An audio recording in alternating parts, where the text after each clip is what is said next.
What is up, guys? Tabs here from the Urban Goddess shop. Welcome back to my channel.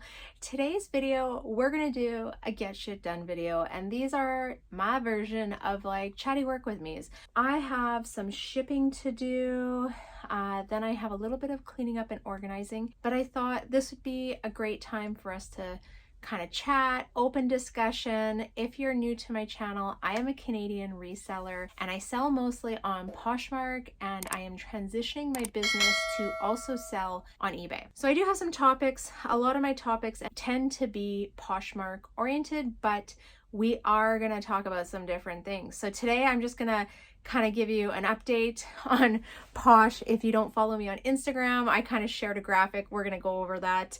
I have some other topics about Posh.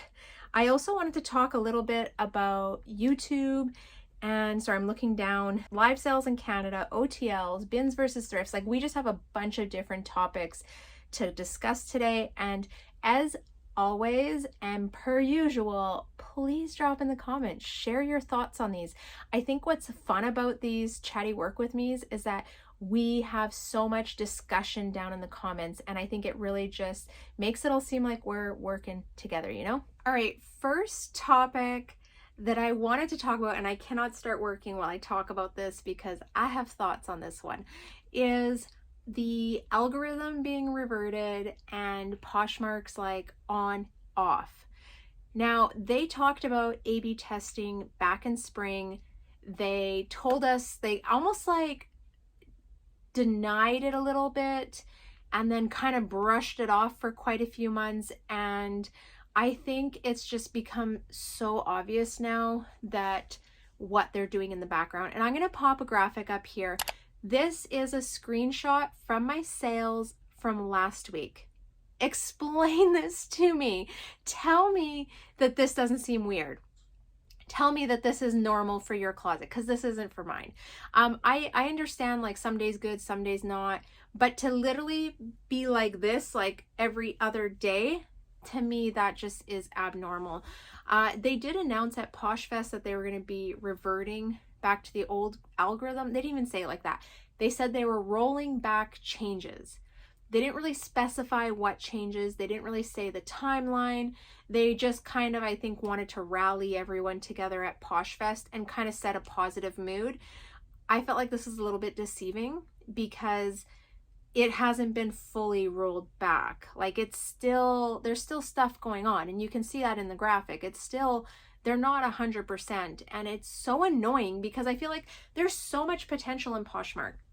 I am the first person to say, it's like my favorite platform. I love selling on Poshmark, but it's extremely frustrating when it's unpredictable. Like, it's one thing for an app to have like ebb and flows, but this is literally at the control of their hands.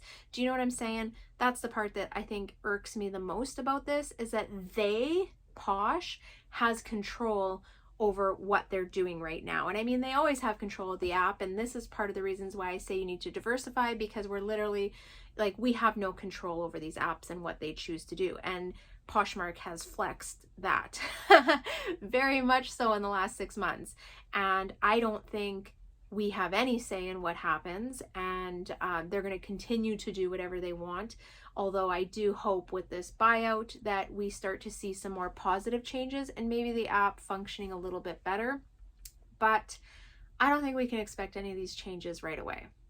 So yeah, sales are good. The days I have sales, they're good. And then the days that are kind of like in between, it's just weird. Like, I can't even force sales to happen.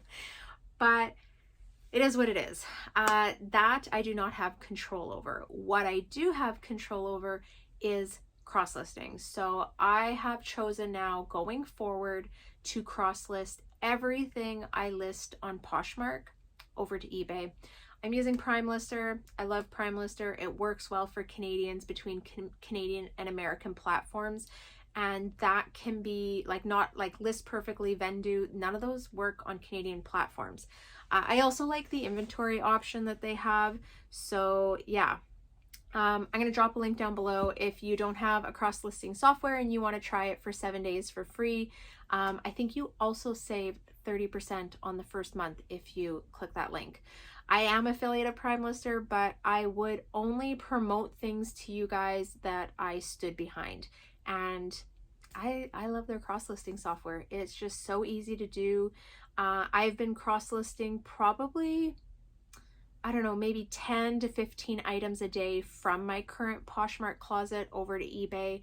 I have seen some offers come in. I've sent out some offers to watchers, but I have not made any sales since I started cross-listing. But I know eBay, this is going to take time. It's going to take time to build it up, time for them to trust me. They're their own beast. And I think this is why I've been so hesitant to like put a lot of effort into eBay, because they're two separate beasts and it's like each needs their own thing to keep them happy.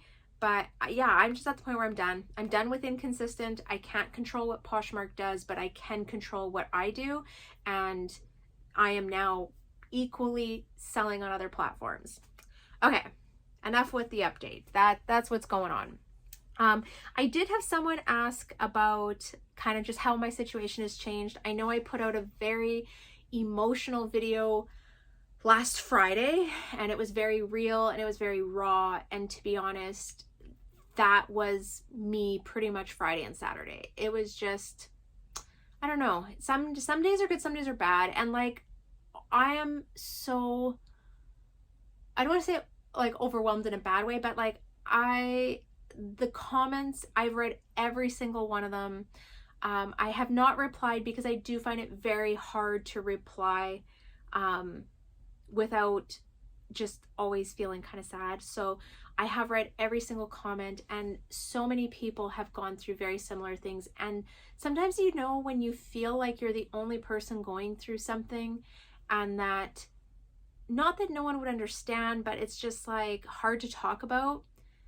I am so happy I talked about that last week. Like, it took such a big weight off my chest because it's something that I tiptoe around a lot on social media, and I think it maybe can explain things more. Like, I don't know, it just felt really good to get it off, and very, very like moving to see the support from you guys. And I love you all. Like, I appreciate every word you guys wrote. You don't even know how much, like, to the core those comments hit me. It was, yeah, you guys are amazing. Thank you for the support. So as for my work situation, a little has changed since Friday. I did reach out to another hospital, which is a rehabilitation hospital. I know the pharmacy manager there, and just said, hey, like, I'm not getting a lot of shifts. Do you guys have any room for casual? And she got me in for 2 days of training this week, which is awesome because I get paid for those days, and gave me kind of like some days that they were hoping to have coverage. So I was able to pick up a couple days from there. I also was able to talk to my pharmacy manager, and there's going to be some things changing over the next couple weeks where shifts are probably going to come back more normal. So that has taken a lot of pressure off of me. I also called and talked about my benefits to sort that part out, so I know what my minimum is. I have reached the minimum amount for this year to qualify for next year, so that's like a huge weight off of me. And the one thing I think this situation really did for me personally was made me like look at what are my priorities, and not just like obviously my family comes first. I know what my core priorities are, but like, what are my priorities about work and business and everything? So I think what I've come up with is that I'm going to try and work 2 12-hour shifts a week. If it goes to 8-hour shifts, I think I'm still only going to work 2 days a week. And then I am going to commit 3 days a week to my reselling business and YouTube, because that's my passion. Like, I'm really enjoying it. I think my business can make more than I can at my regular job, but I obviously I have to feed the beast, and I think YouTube actually takes quite a bit of my time as well. And I don't normally talk about that, but we're going to talk about it a little bit later in the video. I have a couple different topics to discuss on the YouTube one. But yeah, okay, so that's what's going on in my personal life. I'm feeling more like balanced. Everything just felt so unknown last Friday. It was like just crashing down on me. But of course, you know, Monday comes around and I'm like, hey, I need to call this, I need to figure out this, right? And I kind of lined up all my ducks, and that's just my personality. That's just who I am. Okay, so that's kind of like the update on Posh, what's going on with work, my personal life. Now, I also wanted to talk about one more thing on Posh, and this is something that was brought up to me, thank you, Anna, but it's something that also drives me nuts, and it's random tagging on listings. If you are new and you do this, stop. I am now starting to report as irrelevant because I'm so annoyed. So I was trying to search comps on like a North Face item, and someone had literally made up like a sale screen for their closet, like, you know, like a post. I don't even know what they call those things because I don't make them. I think they're the biggest waste of time. But they made one up and they literally tagged like all brands. So I was trying to search comps and there was like 3 brands I looked up, and her store graphic, whatever thing you call that listing, the word is at the tip of my tongue. If you know what it is, drop it in the comments. But that graphic kept popping up and it was like, I'm having a sale. Number one, if you're trying to run a sale, that's not how you run a successful sale. And I'm going to do a video on how to run a successful sale. That is not it.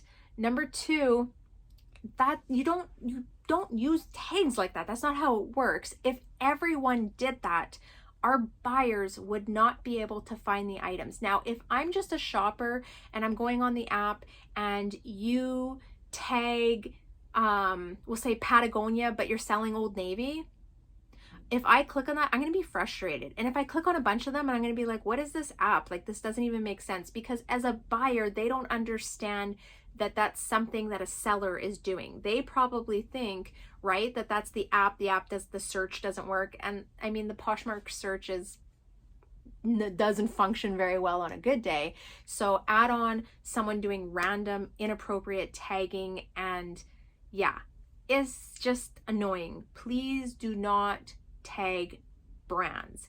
If you want to tag styles into something, go for it, go ham.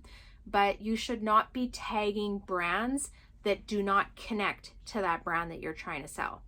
And I guess one of the other things was, it was like a brand and it was like kids clothing from Gap or something. Like, it was not related, and this girl's postings kept popping up into other things. So that is a pet peeve of mine. If you do it and I see your posting and it's inappropriately tagged with a brand, I am going to report you as not relevant, okay? Just throwing it out there. I am the Posh police. Oh my gosh, same with like knockoffs. Oh my gosh, if I see a knockoff and it's like, you know it's a knockoff, and they're like, price reflects authenticity, I report that stuff. Get that off. Stop it. Stop. And especially when it's a reseller, just no, don't do it, okay? Okay, I had to say my piece on that. I want to know what you guys think. I'm sure you all think the same thing, because as I'm learning through these videos, sometimes I'm like, this is going to be such a controversial topic, and I think it was the blocking, and I thought so many people were going to disagree with me, and they're going to be like, you're ruining your business blocking people, and like everyone was on the same page. So I am curious to know what you guys think of this tagging, but I feel like we are the same people. I feel like you guys are my tribe. Okay. First package done. We are 15 minutes into the video. I'm not getting a lot of work done right now. But that was something I felt like I really needed to give my 100%. Next one I want to talk about, and this was a comment that has been suggested to me a couple of times, and I think it's really good to talk about. So this person questioned if they felt that YouTube was necessary to be successful on Poshmark, and if I felt YouTube had an influence on my sales. So I feel like those are two different questions, and actually I think they were probably from different people too, but those are two different questions. So the first question is, do I think that you have to do YouTube to make sales. Absolutely not. And if that's a phrase that you are telling yourself, you need to stop. That is just a phrase you're telling yourself to justify whether you're not having sales or whatever's going on in your business. I am here to tell you that that is not true. I know a couple very successful resellers on Poshmark and eBay that do not have YouTube. I know one in particular that I talk with on Instagram that only has an Instagram account to do a few things. They don't even have their shop on Instagram. They do not advertise anything on Instagram, never mind YouTube. So I don't think that you need YouTube to be successful. I think success is in how you run your business, and then obviously the choices you make. You got to think the amount of resellers that you do YouTube is like very small. I know it probably seems like there's a ton of YouTube resellers, but there are like thousands and thousands of resellers, and there's not that many people doing YouTube, and there's lots of very successful ones. So what I would encourage you to do, and this is something I started doing, was sometimes clicking on people's closets, or if I'm looking up comps and someone's stock photos or like the photos for their listings look really good, I'll actually click on their shop and see how many items they have listed, and then I'll just kind of cruise through. There are so many people that have like over 5,000 and up to 10,000, 15,000 items listed, or like not active listings, but have listed on Poshmark. And I've looked through sales on some of them and I'm like, oh my gosh. And I'm like, how do they source this stuff?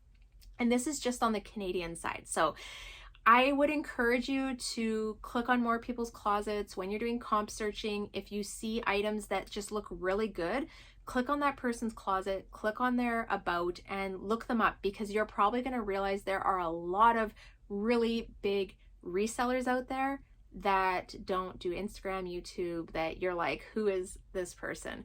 And yeah, my mind has been opened, and I think relatively, like if I were to compare YouTube sales, or if I were to compare Poshmark sales, I think I'm probably a very average full-time seller. Not even, I bet you there's probably a lot of full-time sellers that actually do more than I do. I think I make high sales for the amount of time that I put into my business, but that is because of my processes, my sourcing, my profit margins. Like, I'm a Virgo. I am just so hyper focused on stuff. It's just like, it's a knack that I have. I don't think that you need to do YouTube to be successful as a reseller. Now, do I think YouTube gives me more sales? Yes, I would be lying to you guys if I was like, no, I don't think I get sales from YouTube. I think I do get some sales from being a YouTuber, but so many people, like, I tend to follow people back if they purchase from me. So many people that purchase from me are like not resellers, like not YouTube, not watching my YouTube. They don't even know who I am. That sounds so bad. They don't even know who I am, but that's the truth. Like, I think they like the items that I'm selling. Yeah. So I definitely think I get sales because I do YouTube. There are people that support my shop, but I also generally sell items that these type of people would be buying. Do you know what I'm saying? Like, I know a couple people that are repeat buyers, and I am their niche. Like, I source what they enjoy. And then obviously there's people that just purchase from me just to support my business, and I really appreciate that as well. But I don't think you need YouTube to be successful. And if that's a conversation that's playing in your mind and that you're telling yourself, you need to stop. You can be way more, and you know what, I'm going to say this. I think I would be a much more successful reseller if I didn't do YouTube, because YouTube right now takes probably 4 to 12 hours a week from my reselling time. I actually probably almost put more time into YouTube than I do reselling. So if I took those hours and put them into my reselling business, I think I would make more money reselling. So I think YouTube right now actually like holds back my reselling business a little in that sense, like for what I could accomplish, more listings, more sourcing, just more diving into my own business analytics. But yeah, those are my thoughts. If you disagree or you think differently, let me know. But I'm telling you, I know quite a few people that are way more successful than I am at reselling, and they don't do YouTube. Okay, let's move on to the next one. Next I have is live sales in Canada, and someone had asked if they were here and if I knew any information of when they were coming, and they are not. So if you're wondering why I haven't put out any content about live sales on Poshmark, it's because I literally don't have access to them, and it's driving me crazy. I am having FOMO so bad right now. Like, there is nothing more than I want to try and do a couple live sales on Posh, but there's also a part of me that's like okay with it. I don't know. So I talked a little bit about sales on Whatnot last week, and it's not my favorite platform. So I feel like it has a place in selling, and that was actually another question that someone had asked was how I'm pricing and if I'm finding it worth it. So for Whatnot, I've basically been pricing items at cost of goods plus their commission. So worst case, I break even on items. The first sale I did, I think there was a lot of excitement. It did really well. I also had a lot of really good pieces. The second sale I did, I feel like the quality wasn't quite there and I didn't make as much money. It was like half the money, but I also had much less cost into my cost of goods. And then this last sale, which I actually like sourced a bunch of items for, it didn't do very well either. It was kind of equal to the second sale I did. And I was like, it's just trying to figure out what to sell. And here's the holdback that I have on Whatnot. Not that it can't work for people. My cost of goods is quite high. And I think if I had a bins that I could do sourcing at where I was like consistently sourcing at and could get those low cost of goods, then maybe, or I could buy pallets and it would be worth it. But like anything to do in Canada is so hard because we pay the exchange rate, we pay customs, duties, shipping, everything, and everything's coming from the States pretty much. The other holdback is that a lot of people in the States, when they click on my show and then they see the shipping cost, it really holds them back because I think the base shipping cost for most items is somewhere around $20. And then each additional item is from like, I think from 50 cents up to like $4.50. Like obviously if it's a big heavy jacket that's like 4 pounds, it's going to be $4.50 additional, but it's that each additional item where you start to save the money. And I think that holds back a lot of people from purchasing in the shows. So right now my buyer base on Whatnot is mostly Canadian, which is awesome. I love supporting other Canadians. But I think it also is a much smaller group of people. It's so hard to say. So this was something else that happened in my last Whatnot sale. I opened the Whatnot show on my laptop before my phone and it got all screwed up. So I had to actually end the show, clone all the items quickly and open up a next show. So I had over 100 people bookmarked on my original show, but because I ended it and rescheduled another one, I think I lost a lot of people. So do I know if that sale would have been more successful if I would have stuck with the original link and everyone that had it bookmarked got a notification, could hop in? Maybe. I don't know. There was a couple factors, I guess, on it, but I am not prioritizing Whatnot. I am making good money on some items, but that last sale I did, there was a lot of items where I just broke even. And then it's like, okay, well, I'm juggling a lot of things right now. Is this something I need to have on my plate? Do you know what I mean? So I think what I'm going to do is do a Whatnot sale every 3 to 4 weeks. And it's going to be just kind of things that maybe, because I like to sell things within like 1 or 2 months, doesn't mean that the items that I'm going to be putting into my whatnot aren't good. It's just they're not selling for the dollar amount that I want quick enough. So I could turn around, sell them on whatnot, make $5-10 on them and call it a day. And then those would be the higher quality. So a lot of the items that I was sourcing for that last one, I was getting a really good deal on because there was a sale going on at a consignment store, but they weren't necessarily items that I would sell. And then I think that correlated into other people. Like if I'm like, meh, about an item, why would anyone else be excited about it too? You know what I mean? It's just like such a fine balance. So do I think it's worth it? Yes, I think there's a business model for every platform. I'm not sure how whatnot fits into my business right now. I hope that helps you. I don't want to scare anyone away from trying, because what works for one person may not work for another. What works for another person may not work for me, right? So can I say that it's not going to work for your business? I can't. I think it's definitely worth trying. But I just haven't figured out how to make it worth the time that it takes for me. And not that it's a huge time, but it takes a little bit of time to get my shop set up. It takes a little bit of time to do the sale in the evening and then do the shipping. So yeah, I don't know, I got to figure some stuff out with that one.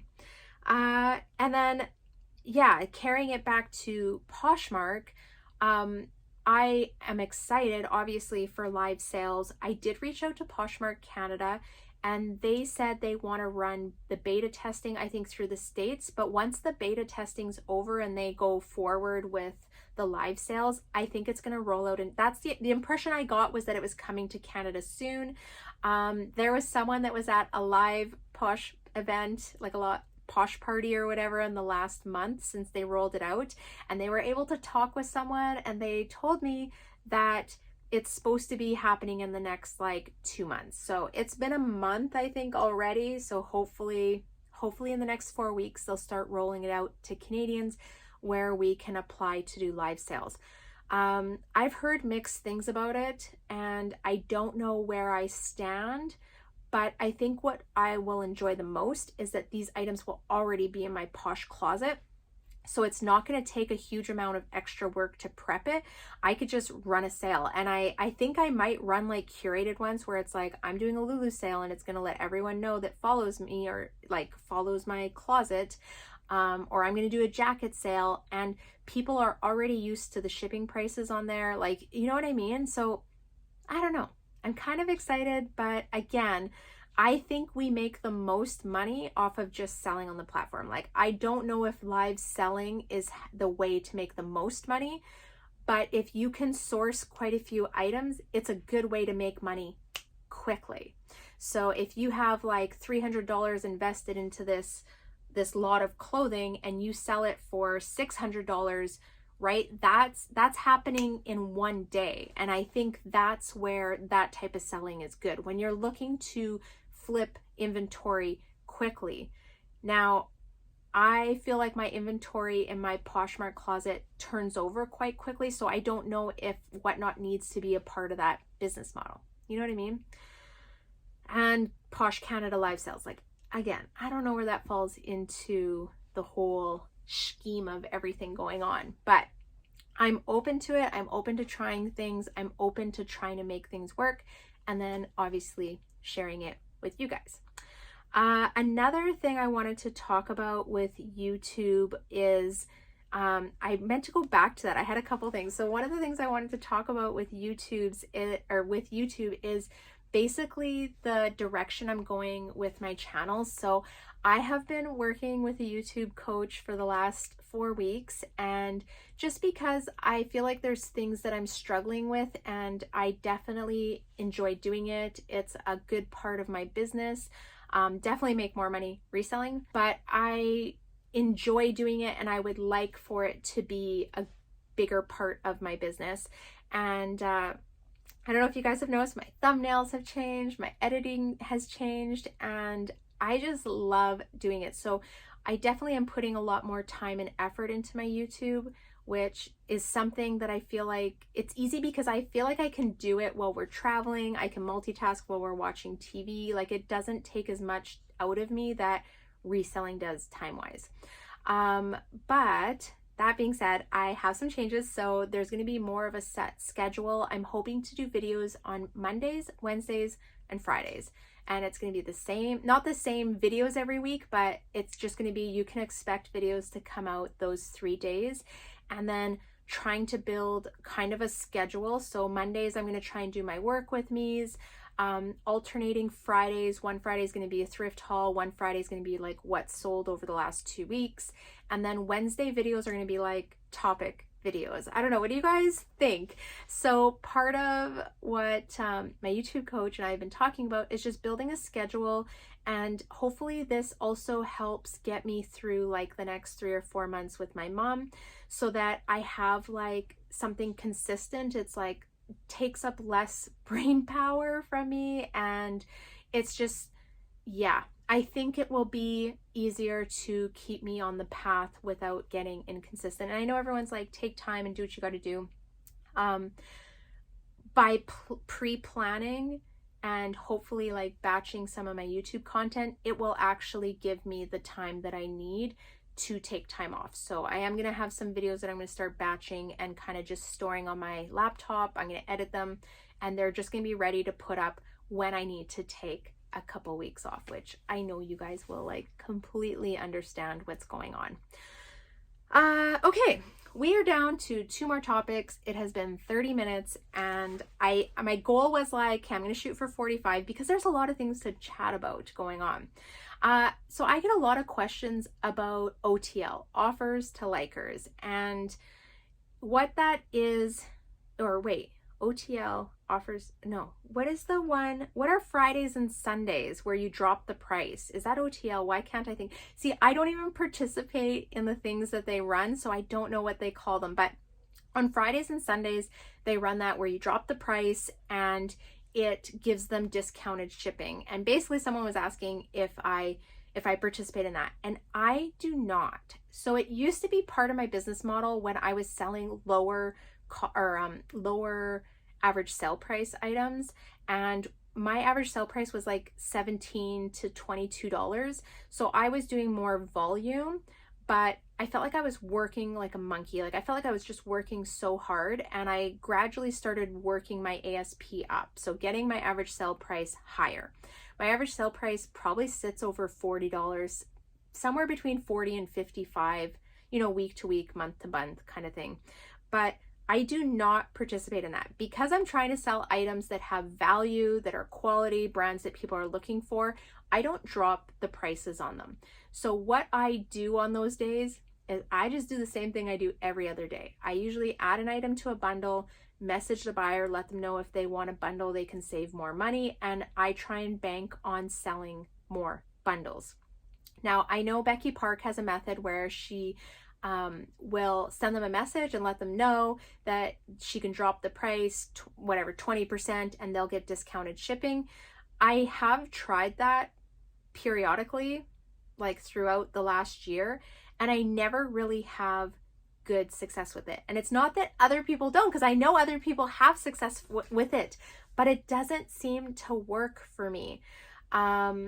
And then I've also dropped the price on items that people did not end up buying. And then I just get bitter and I'm like, I'm not wasting my time doing this. So I feel like I get more sales by just sending out offers to likers. And I do that all the time. So my automation is set up that when someone likes an item, they get a 20% offer right away, right off the bat. I price to allow 20% right off the bat. And then obviously I'm priced to allow more. So typically what I do is like once or twice a week, I'll send out 30% offers with $9.99 shipping, which would be like our first discount shipping in Canada. I don't know like what that is in the States. I don't know if it's like $6.99 or $4, whatever your first tier of shipping discount is. And then usually once a month, I run 40% off bundle sales, but people have to bundle more than one item, which is almost like a BOGO, get one, buy one, get one. And yeah, and I do that all through bundles. So I will I will go on to my shoppers. I will add all likes to bundles. Then I will send a message to all the bundles saying like, hey, I'm running a Thanksgiving sale, bundle and save 40%. Let me know if you have any questions.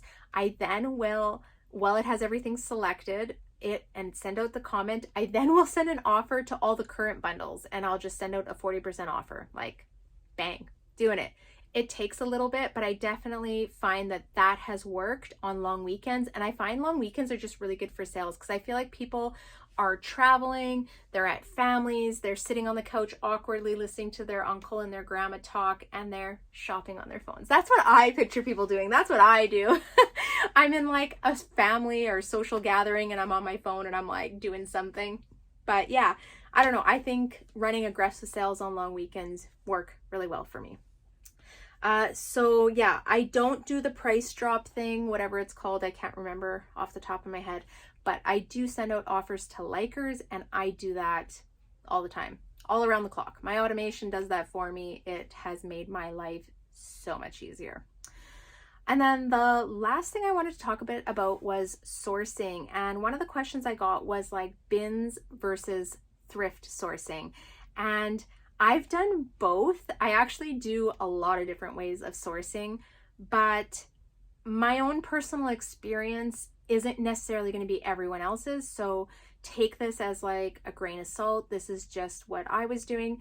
When I first started reselling in 2020, I learned about the bins really quickly in Edmonton, and it was about a 5-hour drive. So I would go down once a month. I would load my car up, like literally 350 pounds of clothing, and then I would come home and just start cleaning and listing.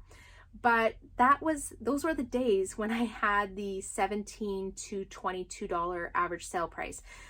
Dollar wise, I was making, I don't want to say I was making around the same because I don't think I really was, but I was making really good money for what my cost of goods was. But I was working 10 times harder than what I do today. And I was always feeling like I was burnt out. Like I was just trying to list, just got to list more, just got to list more. Okay, I got to ship all these items. And I was literally doing all this work to make like $10 an item. And it just didn't feel worth it. Like I was just working too hard. And then that's when I started to transition to that higher ASP.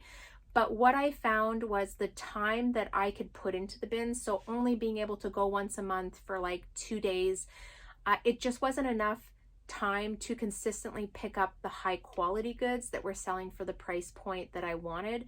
And that's why I stopped going, because if I went there and I only grabbed items that I would currently sell right now, I don't know if the cost of the trip would be worth it.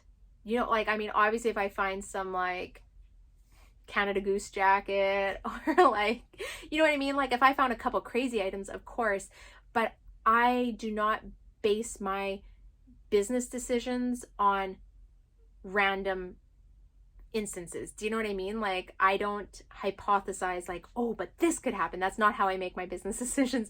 I base them on data and facts. So in the trips that I was going, can I find enough items in those 2 trips to meet my ASP and also make the trip worth it?